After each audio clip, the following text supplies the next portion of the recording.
Hi folks, here we are at the storage unit again. Sounds like there might be some activity in the background, so hopefully that won't be drowning me out too much. Today I thought we'd have a look at some Spider-Man comics, in this case specifically the adjective-free version of Spider-Man and Spider-Man 2099. So without further ado, let's have a look.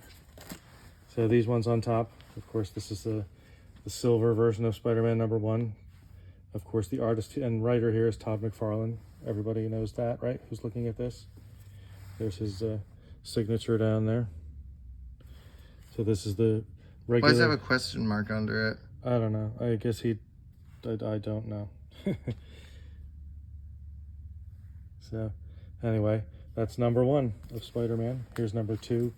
And these issues here, 3, 5, 6 with the Hobgoblin. And here's #11 with Wolverine and Wendigo, or Wendigo, I'm not sure how that's pronounced. Probably Wendigo. There's another Wolverine. So here's the 13th issue of this Spider-Man series, still by McFarlane. And there's #14, and I believe #16 here is the last Todd McFarlane, which sideways cover.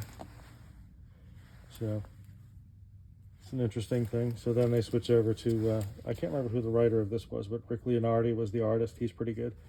We can probably check who the writer is. Yeah, I mean, I could open it up, but that would take more time than Oh, is needed. Okay. Yeah.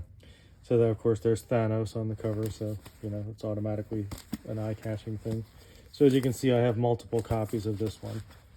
And then here in the box, what's this head? Eric Larson took over for a few issues, I believe. That's Revenge of the Sinister Six. This is #18. So, you know, you get the idea. 20, 21, 22, 23. So I have, you know, a pretty good consecutive run of this series. Tons of issues of #23 if you need a copy. 24 with Demogoblin and Hobgoblin.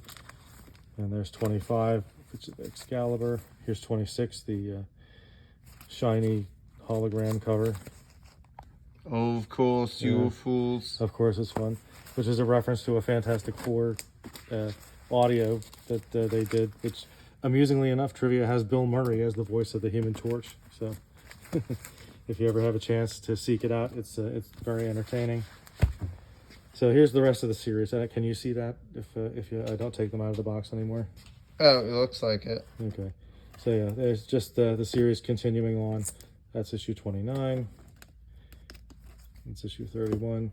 So, you know, 30s. Here's Maximum Carnage issues. This was a crossover between all the major Spider-Man titles. Amazing, Web, Spider-Man, and I believe Spectacular Spider-Man. Maybe even a few annuals.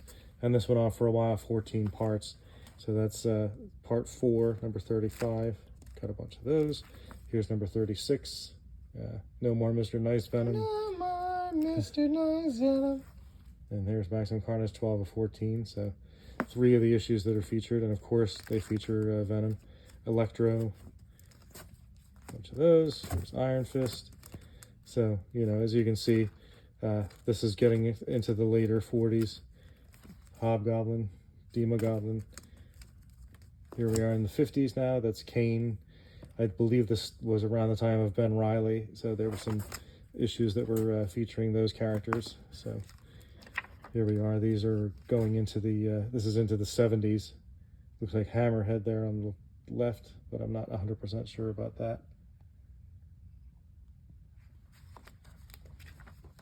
And there's more of that stuff. These are still in the 70s. There's Onslaught, which I think there might have been some idea that Spider-Man was a mutant. That looks like a sentinel chasing after him. Sentinels, I'm assuming, chase mutants. I think so. I'm not as familiar with X-Men as I am with other stuff. But this does have some good John Romita art. These later issues of Spectacular Spider-Man. Or, I mean, this is just Spider-Man. So, let's see. This one is #84. And that's #85. And the last one I have here in the box is another copy of #85. Now, on to Spider-Man 2099, which is a great series. This was by Peter David, who I think I've mentioned in videos before multiple times, that Peter David is one of my favorite writers. And again, we have Rick Leonardi on the art. So this is the excellent first issue of this. I believe this is something of a collector's item. So I think there's a poster in there, but I'm not sure. But anyway, I have a couple of copies of number 1 if anyone is interested. And based on the fact that I had the auction listed for a while and people weren't Actually, buying it looks it. like you have more than a couple. Yeah, I have a couple. So there's Spider-Man's 2099 too. And there's 3. Here's 4. So let's see, 5, 5, 4, 5. Okay, yeah. And then on to Spider-Man's 2099 6. 8 is 9. So we might have skipped a few here. There's 7, 8, 9. So yeah, we've got near a first 10 issues at least. If anyone is interested, hit me up. There's 12. And this goes on. This is number 13, 14. That's 16. So yeah, I'll just pull a few random issues out and show them off. That's number 20. And here we head into Is 20 Matrix themed? I think it's just a computer reference. So it takes place obviously in what people are imagining 2099 was like or might be like. So maybe someday some people will be lucky enough to find out. 27. Here's number 31. Now it gets interesting here in these. This is Day of the Dead 32, because they have some interesting characters here. This is Strange 2099, and then Web of Doom 2099. Is that Deadpool or is that like a different version of Spider-Man? That's Spider-Man. Yeah, Deadpool's costume was loosely based on Spider-Man's costume. Well, and that's a different version of Yeah, Spider-Man's costume. but this is too. Spider-Man 2099, so this is a futuristic Spider-Man. I didn't notice that they looked different in the other 2099 titles. It's interesting. Now, this is what I was saying was interesting. Venom 2099. Of course, anything with Venom is going to get people's attention. I think these issues are actually a little bit pricier than the rest of the run just because of the Venom thing. So yeah, so that's Venom. That's Venom 2099, and then this is Spider-Man 2099. They're 2 different covers, so they're both issue 35, and this is issue 36, which is that's a Spider-Man 2099 cover, and that's issue 36 of the Venom version. So and here's more of that Venom 37, or Spider-Man 2937, and that's Spider-Man 2938, still with Venom. So yeah, those are some interesting and I think collectible issues. So this is Spider-Man 2099 special, and the annual number 1. This is Spider-Man and Spider-Man 2099 with, of course, Venom.